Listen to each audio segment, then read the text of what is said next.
আজ জানাবো পশ্চিমবঙ্গ দেশ এবং বিদেশের বাছাই করা গুরুত্বপূর্ণ 50টি তাজা সংবাদ। আপনি যদি চ্যানেলে নতুন হয়ে থাকেন তাহলে অবশ্যই চ্যানেলটি সাবস্ক্রাইব করুন, কারণ প্রতিদিনের সেরা খবর আপনার হাতের মুঠোয় পৌঁছে দিতে আমরা আছি সদা প্রস্তুত। খবরের প্রথমে দেখে নেব সংবাদ শিরোনাম। আমি মমতা মিলে 248টায় জিতে বিজেপিকে ফিনিশ করব, নতুন দল খোলার আসল উদ্দেশ্য ফাঁস হুমায়ুনের। ময়নায় বিজেপি নেতাকে তুলল পুলিশ, থানার সামনে দাঁড়িয়েই পুলিশকে চরম বার্তা শুভেন্দু। দেখুন, মমতাকেও জেলে ভরা উচিত, ভোটের আগে ফের বিস্ফোরক মেজাজের শুভেন্দু। চাকরি না পেলে কি করব, ইঞ্জিনিয়ার থেকে MBA, চমকে যাওয়া যোগ্যতা নিয়ে ভাতার লাইনে। বিধানসভা নির্বাচন 2026 মার্চেই ঘোষণা করবে নির্বাচন কমিশন, এপ্রিলে 5 রাজ্যে ভোট। ভোটের তারিখে ঠিক হলো না, তার আগেই বাংলায় আসে এত সংখ্যক কেন্দ্রীয় বাহিনী। নওসাদের টার্গেট 45, বামেদের হাত ধরে মমতাকে চ্যালেঞ্জ, ভাইজানের আত্মবিশ্বাসে কাঁপছে বাংলা। বাবরির টাকা এসেছে বাংলাদেশ থেকে, শুভেন্দু সুর চড়াতেই সেই অতীত টেনে সেই কথা বলেন হুমায়ুন। বাংলাদেশের টাকায় বাবরি মসজিদ, শুভেন্দুর অভিযোগে তেলে বেগুনে জ্বলে উঠলেন হুমায়ুন। নন্দীগ্রামে অভিষেক দাঁড়ালে কত ভোটে হারাবেন জানালেন মমতার ফোন কল রেকর্ড ভাইরাল করা বিজেপি নেতা। তৃণমূলের দুর্গে বড় ধস, এক গোপন সমীক্ষায় বাংলায় ম্যাজিক ফিগার ছুঁতে চলেছে বিজেপি। শুভেন্দুর পাল্টা চালে বেসামাল তৃণমূল, শাসক দলের প্রাক্তন বিধায়ককে দলে টেনে খেলা ঘোরালো বিজেপি। আপনাকে হারাতে না পারলে আমার নাম শুভেন্দু অধিকারী নয়, মমতার দম দেখতে চান শুভেন্দু। কাটোয়ারের পর এবার নবদ্বীপ স্টেশনে ট্রেনে অগ্নিকাণ্ড, প্ল্যাটফর্মে দাঁড়িয়ে থাকা ইন্টারসিটি এক্সপ্রেসে আগুন লাগার কারণ নিয়ে ধোঁয়াশা। বাংলা সহ 10 রাজ্যে নির্বাচন, ভোটের নির্ঘণ্ট ঘোষণা কমিশনের। বিয়ে করলে রাতে বউয়ের কাছ থেকে ভালো বুদ্ধি পাবেন শুভেন্দু হুমায়ুন। খেলা শেষ মমতার, বিজেপি যোগ দিয়েই বিস্ফোরক প্রাক্তন NSC কমান্ডো দীপাঞ্জন চক্রবর্তী। মুখ্যমন্ত্রী ভয়ানক বিপদে পড়বেন, আইপ্যাক মামলা নিয়ে বিস্ফোরক অভিজিৎ গঙ্গোপাধ্যায়। হিন্দুরা বাংলায় জেগে উঠেছে, হিন্দুত্বের উপর এখানে ভোট হবে, সাফ কথা শুভেন্দুর। অমিত শাহকে বর্ষার ব্যাংক বলে তীব্র কটাক্ষ তৃণমূল সাংসদ কীর্তি আজাদের। শালিমার স্টেশনে ঢোকার মুখেই ভয়ঙ্কর বিপত্তি, লাইনচ্যুত যাত্রী বোঝাই ট্রেন, অল্পের জন্য রক্ষা। হিন্দু খাত্রে মেয়ে হ্যাঁ, 2026 মহাযুদ্ধের আগে শুভেন্দুর তুন থেকে বেরোলো হিন্দুত্বের তীর। পরিবর্তনের বাংলাদেশে বড় খবর, গণপিটুনিতে মৃত দীপু দাসের পরিবারকে বিরাট অঙ্কের ক্ষতিপূরণ। রাজ্যসভার 5 আসনে কারা হচ্ছেন তৃণমূলের প্রার্থী, বিধানসভার আগেই বড় চমক তৃণমূলের, কারা হবেন জানেন নতুন সাংসদ। বিয়েতে উঠল কোটি কোটি টাকা, রইল ভিডিও। তৃণমূলের বাতিলকে দলে কেন নেওয়া হলো, বিজেপি যুব মোর্চার নতুন জেলা সভাপতি নিয়োগ ঘিরে গন্ডগোল, কোন্দল ভাইরাল সমাজ মাধ্যমে। সত্যি কি তৃণমূলে যাচ্ছেন প্রতীক ওর, নীরবতা ভেঙে জানিয়ে দিলেন সবটা। বিগ ব্রেকিং, ভোটের আগে সামনে এলো ভয়ঙ্কর তথ্য, এখনো নথি আপলোড না হওয়ায় ভোটার তালিকা থেকে বাদ বিরাট সংখ্যক ভোটার। 31 মার্চের মধ্যে কর্মীরা 35 থেকে 50% পর্যন্ত ডিএ, জানালেন কর্মচারী নেতৃত্ব। পরমাণু ঘাঁটি গুড়িয়ে দিয়েছিল ভারত, তাতেই কোমর ভাঙে পাকিস্তানের। অপারেশন সিঁদুর নিয়ে চাঞ্চল্যকর দাবি মহাযজ্ঞের। খুনের চেষ্টা হচ্ছে ইমরানকে, রক্তপিপাসু নকভি মুনিরের বিরুদ্ধে বিস্ফোরক, কাপ্তানের বোনেরা। নামবে বৃষ্টি, সঙ্গে ঝড়ো হাওয়া, দক্ষিণবঙ্গে কি ধেয়ে আসছে কালবৈশাখী, বড় আপডেট দিল আলিপুর। তারেক রহমানের সরকারের একমাত্র হিন্দু মন্ত্রী নিতাই রায় চৌধুরী, জেনে নিন তার পরিচয়। স্কুল চলাকালীন স্কুলে ঢুকে দাদাগিরির অভিযোগ বিধায়কের বিরুদ্ধে, কার অনুমতি নিয়ে ঢুকলেন, প্রশ্ন শিক্ষকের। বিহারে সুতাকলের আড়ালে অস্ত্র কারখানা, কলকাতা পুলিশের যৌথ অভিযানে গ্রেপ্তার 5। লাভের গুড় পিঁপড়ে খায়, সুখ দিন শেষ হতেই বিএনপির বিরুদ্ধে ফুঁসছে জামাত। আমার জামাইকে লালগোলা থেকে প্রার্থী করতে চাইছে তৃণমূল, দাবি হুমায়ুন কবিরের। মেয়ের শ্বশুর বাড়ির সম্পত্তি ফ্রিজ হয়েছে আগেই, এবার নোটিশ এলো হুমায়ুনের বাড়িতেও।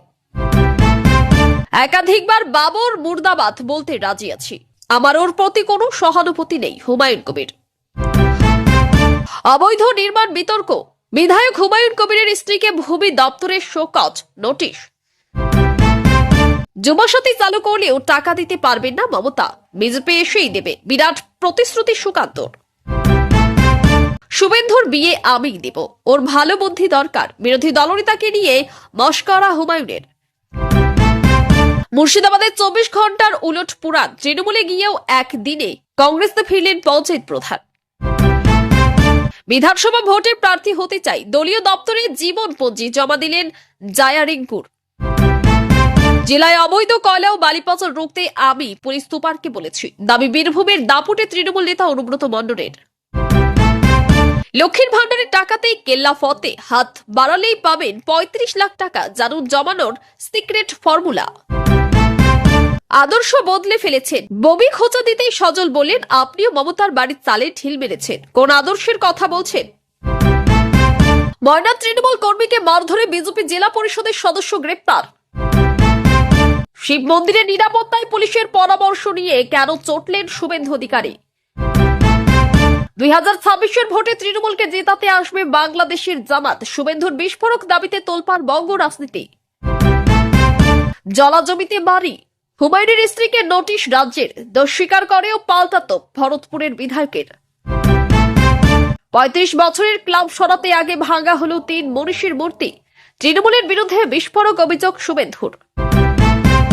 আপনি তো সেলিমের সর্বনাশ করে দিলেন, প্রশ্ন শুনে হাতে হাড়ি ভাঙলেন হুমায়ুন। প্রতিবেশীকে বাবা বানিয়ে এসআইআর আবেদন সন্দেহ হতেই গা ঢাকা, অবশেষে ধৃত বাংলাদেশি অনুপ্রবেশকারী। তৃণমূল বলবে ভোট লড়ব না, নির্বাচনের নির্ঘণ্ট ঘোষণা হওয়ার আগেই ভবিষ্যৎবাণী শুভেন্দুর। ভোটার তালিকা থেকে নাম বাদ, তৃণমূলকে তীব্র কটাক্ষ শুভেন্দু অধিকারীর। এইআরও এদের নিয়ে ভোট কারচুপি করছেন মমতা, বিস্ফোরক অধীর। আইপ্যাক মামলা, সুপ্রিম কোর্টের শুনানি পিছল, 18 মার্চ পর্যন্ত ইডিকে তীব্র আক্রমণ অধীরের। এতক্ষণ শুনছিলাম সংবাদ শিরোনাম, এবার আসছি খবরের বিস্তারিত। এর আগে একটি ছোট্ট রিকোয়েস্ট, আপনি যদি চ্যানেলের নতুন হয়ে থাকেন তাহলে অবশ্যই চ্যানেলটি সাবস্ক্রাইব করুন। জনতা উন্নয়ন পার্টির নেতা হুমায়ুন কবির তার নতুন রাজনৈতিক দল গঠনের উদ্দেশ্য নিয়ে প্রকাশ্যে গুরুত্বপূর্ণ মন্তব্য করেছেন। তিনি জানিয়েছেন, তার মূল লক্ষ্য বিজেপিকে রাজনৈতিকভাবে পরাজিত করা এবং সেই উদ্দেশ্যে তিনি তৃণমূল কংগ্রেসের সঙ্গে সমন্বয় করে নির্বাচন লড়াই করতে প্রস্তুত। তিনি দাবি করেন, আগামী নির্বাচনে তিনি এবং মুখ্যমন্ত্রী মমতা বন্দ্যোপাধ্যায় একসঙ্গে বড় জয় অর্জন করতে পারবেন। তার এই মন্তব্য ঘিরে রাজনৈতিক মহলে জোর আলোচনা শুরু হয়েছে। বিরোধীদের মতে এটি বিরোধী ভোট ভাগ হওয়ার ইঙ্গিত, অন্যদিকে শাসক দলের একাংশ এই বক্তব্যকে ইতিবাচক হিসেবেই দেখছে। পূর্ব মেদিনীপুরের ময়না এলাকায় এক বিজেপি নেতাকে পুলিশ তুলে নিয়ে যাওয়ার ঘটনাকে কেন্দ্র করে উত্তেজনা ছড়ায়। এই ঘটনার প্রতিবাদে বিরোধী দলনেতা শুভেন্দু অধিকারী থানার সামনে উপস্থিত হন এবং পুলিশের ভূমিকা নিয়ে কড়া প্রশ্ন তোলেন। তিনি অভিযোগ করেন, বিরোধী দলের নেতা কর্মীদের উদ্দেশ্য প্রণোদিতভাবে হয়রানি করা হচ্ছে। ঘটনাস্থলে বিজেপি সমর্থকদের ভিড় জমে যায় এবং পরিস্থিতি উত্তপ্ত হয়ে ওঠে। পুলিশ প্রশাসনের পক্ষ থেকে জানানো হয়েছে, আইন অনুযায়ী প্রয়োজনীয় পদক্ষেপ নেওয়া হয়েছে এবং পরিস্থিতি নিয়ন্ত্রণে রয়েছে। একটি রাজনৈতিক সভা থেকে মুখ্যমন্ত্রী মমতা বন্দ্যোপাধ্যায়কে কড়া ভাষায় আক্রমণ করেছেন শুভেন্দু অধিকারী। তিনি দাবি করেছেন, বিভিন্ন দুর্নীতির অভিযোগে জড়িত ব্যক্তিদের বিরুদ্ধে যেমন ব্যবস্থা নেওয়া হয়েছে, তেমনই নিরপেক্ষ তদন্ত হলে আরো বড় পদক্ষেপ নেওয়া হতে পারে। তার এই মন্তব্যকে কেন্দ্র করে রাজনৈতিক মহলে তীব্র প্রতিক্রিয়া দেখা দিয়েছে। শাসক দলের পক্ষ থেকে এই মন্তব্যকে সম্পূর্ণ ভিত্তিহীন এবং রাজনৈতিক উদ্দেশ্য প্রণোদিত বলে দাবি করা হয়েছে। আসন্ন বিধানসভা নির্বাচনকে সামনে রেখে নির্বাচন কমিশনের প্রস্তুতি নিয়ে জোর জল্পনা শুরু হয়েছে। সূত্রের খবর, মার্চ মাসে নির্বাচনের নির্ঘণ্ট ঘোষণা করা হতে পারে এবং এর পরপরই ভোট গ্রহণ প্রক্রিয়া শুরু হতে পারে। নির্বাচনকে সামনে রেখে প্রশাসনিক স্তরে বিভিন্ন প্রস্তুতি ইতিমধ্যেই শুরু হয়েছে। রাজনৈতিক দলগুলিও নিজেদের প্রচার ও সংগঠন শক্তিশালী করার কাজে ব্যস্ত হয়ে পড়ছে। কমিশনের তরফে অবশ্য এখনো আনুষ্ঠানিকভাবে কোনো তারিখ ঘোষণা করা হয়নি। ভোটের নির্দিষ্ট তারিখ ঘোষণা না হলেও রাজ্যে আগামী কেন্দ্রীয় বাহিনী মোতায়েনের প্রক্রিয়া শুরু হয়েছে। বিভিন্ন স্পর্শকাতর এলাকায় এই বাহিনী মোতায়েন করা হবে বলে জানা গেছে। নির্বাচন কমিশনের লক্ষ্য নির্বাচনের আগে থেকেই আইন শৃঙ্খলা পরিস্থিতি স্বাভাবিক রাখা এবং ভোটারদের নিরাপত্তা নিশ্চিত করা। প্রশাসনের পক্ষ থেকে জানানো হয়েছে, এই বাহিনী পরিস্থিতির পর্যবেক্ষণ করবে এবং প্রয়োজনীয় পদক্ষেপ নেবে। রাজনৈতিক মহলের মতে এই পদক্ষেপ নির্বাচনের গুরুত্ব স্পর্শকাতরতা নির্দেশ করছে। ইন্ডিয়ান সেকুলার ফ্রন্টের নেতা নওশাদ সিদ্দিকী আসন্ন নির্বাচনে নির্দিষ্ট সংখ্যক আসনে জয়ের লক্ষ্য স্থির করেছেন বলে জানিয়েছেন। বামফ্রন্টের সঙ্গে সমন্বয় রেখে তিনি নির্বাচনে লড়াই করার ইঙ্গিত দিয়েছেন। তার বক্তব্য, রাজ্যের মানুষ পরিবর্তন চাইছেন এবং সেই পরিবর্তনের অংশ হতে তার দল প্রস্তুত। এই মন্তব্যের পর রাজনৈতিক মহলে নতুন করে আলোচনা শুরু হয়েছে। শাসক দল অবশ্যই এই ধরনের দাবিকে গুরুত্ব দিতে নারাজ। বাবরি মসজিদ প্রসঙ্গ নিয়ে নতুন করে রাজনৈতিক বিতর্ক শুরু হয়েছে। এই বিষয়ে মন্তব্য করতে গিয়ে হুমায়ুন কবির অতীতের একটি প্রসঙ্গ টেনে আনেন এবং দাবি করেন বিষয়টি নিয়ে বহু পুরনো রাজনৈতিক বিতর্ক রয়েছে। তার এই মন্তব্যের পর রাজনৈতিক মহলে তীব্র প্রতিক্রিয়া দেখা দিয়েছে। বিরোধী শিবিরের পক্ষ থেকে এই বক্তব্যের সমালোচনা করা হয়েছে। অন্যদিকে তার সমর্থকরা দাবি করেছেন তিনি শুধুমাত্র নিজের মতামত প্রকাশ করছেন। ঘটনাকে কেন্দ্র করে রাজনৈতিক উত্তেজনা আরও বৃদ্ধি পেয়েছে। বাবরি মসজিদ প্রসঙ্গ নিয়ে বিরোধী দলনেতা শুভেন্দু অধিকারীর মন্তব্যকে কেন্দ্র করে নতুন করে রাজনৈতিক বিতর্ক তৈরি হয়েছে। তিনি অভিযোগ করেছেন এই ইস্যুর সঙ্গে বিদেশি অর্থের যোগ থাকতে পারে। তার এই বক্তব্যের প্রতি প্রতিক্রিয়া জানিয়ে জনতা উন্নয়ন পার্টির নেতা হুমায়ুন কবির ক্ষোভ প্রকাশ করেন। তিনি দাবি করেন এই ধরনের মন্তব্য ভিত্তিহীন এবং উদ্দেশ্য প্রণোদিত। তার বক্তব্য, ধর্মীয় বিষয়কে রাজনৈতিক স্বার্থে ব্যবহার করা হচ্ছে। এই মন্তব্য পাল্টা মন্তব্যকে কেন্দ্র করে রাজনৈতিক মহলে উত্তেজনা আরও বেড়েছে এবং উভয় পক্ষই নিজেদের অবস্থানে অনড় রয়েছে। নন্দীগ্রাম কেন্দ্রকে ঘিরে রাজনৈতিক উত্তাপ আরও বেড়েছে। একটি ফোন কল রেকর্ড প্রকাশ্যে আসার পর বিজেপির এক নেতা দাবি করেছেন সেই অডিও ক্লিপে মুখ্যমন্ত্রী মমতা বন্দ্যোপাধ্যায়ের সঙ্গে কথোপকথনের উল্লেখ রয়েছে। সেখানে নন্দীগ্রামে সম্ভাব্য নির্বাচনী ফলাফল নিয়ে আলোচনা করা হয়েছে বলে তার দাবি।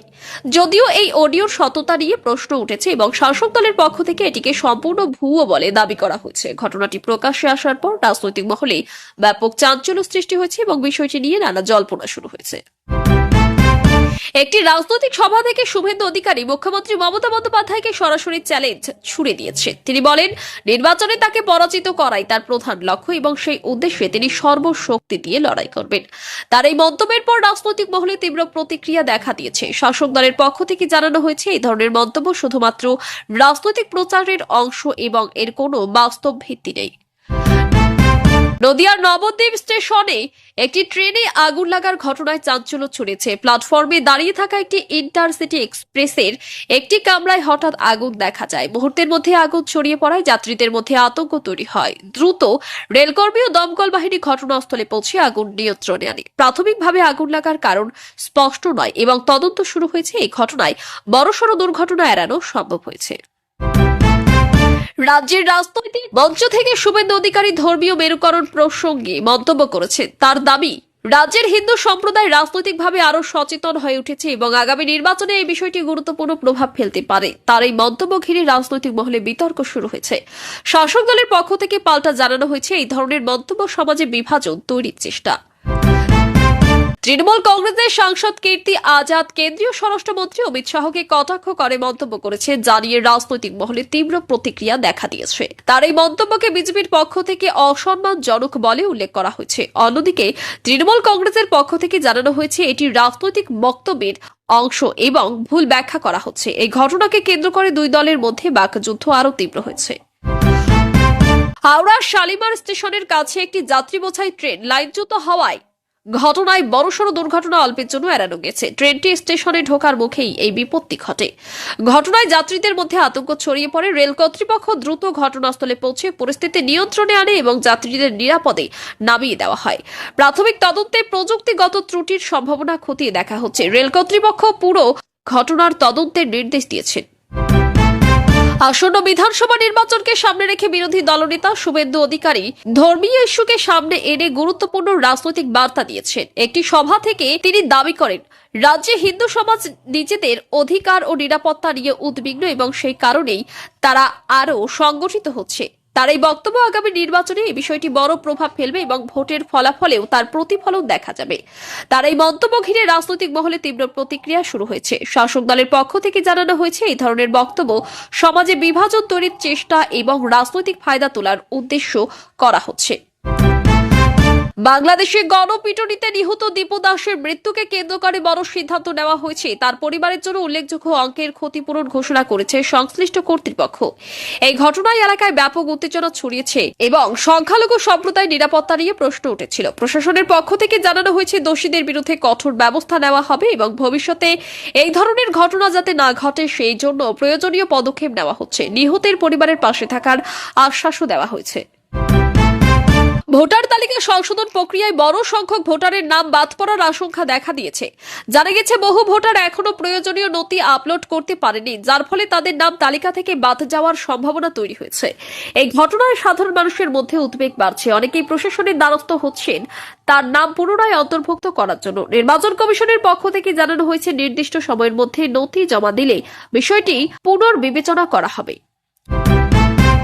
আবহাওয়ার বড় পরিবর্তনের পূর্বাভাস দিয়েছে আলিপুর আবহাওয়া দপ্তর। জানানো হয়েছে দক্ষিণবঙ্গের বিভিন্ন জেলায় বৃষ্টি ও ঝড়ো হাওয়ার সম্ভাবনা রয়েছে। কিছু এলাকায় বজ্র বিদ্যুৎ সহ বৃষ্টিপাত হতে পারে বলেও সতর্ক করা হয়েছে। এই পরিবর্তনের ফলে তাপমাত্রা কিছুটা কমতে পারে এবং আবহাওয়া স্বস্তিদায়ক হতে পারে। প্রশাসনের পক্ষ থেকে সাধারণ মানুষকে প্রয়োজনীয় সতর্কতা নেওয়ার পরামর্শ দেওয়া হয়েছে। বাংলাদেশের নতুন রাজনৈতিক পরিস্থিতিতে নিতাই রায় চৌধুরী গুরুত্বপূর্ণ দায়িত্ব পেয়েছেন। তিনি সরকারের একমাত্র হিন্দু মন্ত্রী হিসেবে শপথ নিয়েছেন। তার এই দায়িত্ব গ্রহণকে রাজনৈতিকভাবে তাৎপর্যপূর্ণ বলে মনে করা হচ্ছে। রাজনৈতিক বিশ্লেষকদের মতে এর মাধ্যমে সংখ্যালঘু সম্প্রদায়ের প্রতিনিধিত্ব নিশ্চিত করার বার্তা দেওয়া হয়েছে। তার রাজনৈতিক জীবন ও অভিজ্ঞতা নিয়ে বাংলাদেশে নতুন করে আলোচনা শুরু হয়েছে। জনতা উন্নয়ন পার্টির নেতা হুমায়ুন কবিরের বাড়িতে প্রশাসনের পক্ষ থেকে নোটিশ পাঠানো হয়েছে। এর আগে তার মেয়ের শ্বশুর বাড়ির সম্পত্তি নিয়েও প্রশাসনিক পদক্ষেপ নেওয়া হয়েছিল বলে জানা গেছে। এই ঘটনাকে কেন্দ্র করে রাজনৈতিক মহলে জোর চর্চা শুরু হয়েছে। হুমায়ুন কবির এই পদক্ষেপকে রাজনৈতিক উদ্দেশ্য প্রণোদিত বলে অভিযোগ করেছেন। প্রশাসনের পক্ষ থেকে জানানো হয়েছে নিয়ম অনুযায়ী প্রয়োজনীয় পদক্ষেপ নেওয়া হয়েছে। বাবর প্রসঙ্গে বক্তব্য করে হুমায়ুন কবির নতুন করে বিতর্কের সৃষ্টি করেছেন। তিনি বলেন, ইতিহাসের কিছু ঘটনা নিয়ে তার কোনো সহানুভূতি নেই এবং তিনি নিজের অবস্থান স্পষ্ট করেছেন। তার এই মন্তব্য প্রকাশ্যে আসতেই রাজনৈতিক মহলে তীব্র প্রতিক্রিয়া দেখা দিয়েছে। বিরোধী শিবিরের পক্ষ থেকে তার মন্তব্যের সমালোচনা করা হয়েছে। অন্যদিকে তার সমর্থকরা দাবি করেছেন তিনি তার ব্যক্তিগত মতামত প্রকাশ করেছেন। ঘটনাকে কেন্দ্র করে রাজনৈতিক উত্তেজনা আরও বেড়েছে। লক্ষ্মীর ভান্ডার প্রকল্পের টাকা সঠিকভাবে সঞ্চয় করলে ভবিষ্যতে বড় অঙ্কের অর্থ জমা করা সম্ভব। এই বিষয়টি নিয়ে আর্থিক পরামর্শ সামনে এসেছে।